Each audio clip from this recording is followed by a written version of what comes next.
Hello and welcome to the Dacia Duster Explorers YouTube channel. My name's Adam and I'm one of the Dacia Duster Explorers. In these videos you'll see myself and other explorers driving green lanes, commonly known as the hobby of green laning. Some of these lanes can be easy, some can be incredibly difficult if not dangerous, but all offer a beautiful feeling of escapism.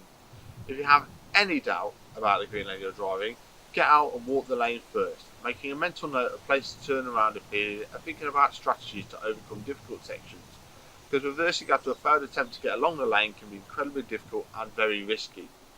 We abide by the Green Lane Association Glass Code of Conduct for driving these lanes and respect all others using the lanes, including horse riders and walkers, as we all have a part to play in keeping these routes open for everyone.